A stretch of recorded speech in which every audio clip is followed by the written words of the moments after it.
Hi കൂട്ടുകാരെ, എല്ലാവർക്കും A to ടെക്കിലേക്ക് സ്വാഗതം. സ്വാതന്ത്ര്യദിന ക്വിസല്ലേ വരുന്നത്. നമുക്ക് ചോദ്യങ്ങളിലേക്ക് പോയാലോ? ജയ് ഹിന്ദ് എന്ന മുദ്രാവാക്യം ആദ്യമായി വിളിച്ചതാരാണ്? സുഭാഷ് ചന്ദ്രബോസ്. കേരള ഗാന്ധി എന്നറിയപ്പെടുന്നതാരാണ്?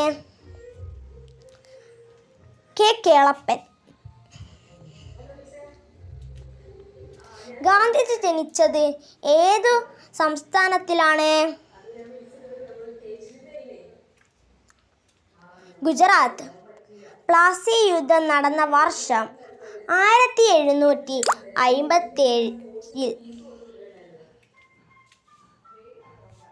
ബാപ്പുജി എന്നറിയപ്പെടുന്നതാരാണ്?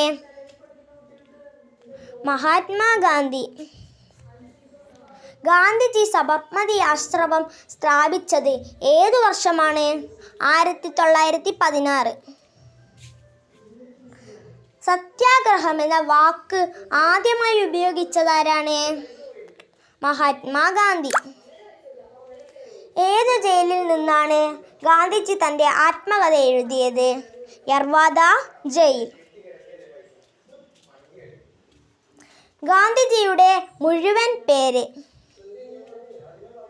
മോഹൻദാസ് കരംചന്ദ് ഗാന്ധി. ഇന്ത്യയുടെ ഒന്നാം സ്വാതന്ത്ര്യ സമരം ഏതു പേരിൽ അറിയപ്പെടുന്നു? ശിപ്പായി ലഹള. ഉപ്പ് സത്യാഗ്രഹം നടന്ന വർഷം 1930. ഇന്ത്യയുടെ ആദ്യത്തെ പ്രധാനമന്ത്രി? ജവഹർലാൽ നെഹ്റു. ഇന്ത്യയുടെ രണ്ടാമത്തെ പ്രധാനമന്ത്രി? ലാൽ ബഹദൂർ ശാസ്ത്രി. എത്രാം വയസ്സിലാണ് ഗാന്ധിജി വധിക്കപ്പെട്ടത്? 79. ഗാന്ധിജി ഏറ്റവും കൂടുതൽ കാലം തടവിൽ കഴിഞ്ഞ jail? Yerwada jail. Thank you for watching.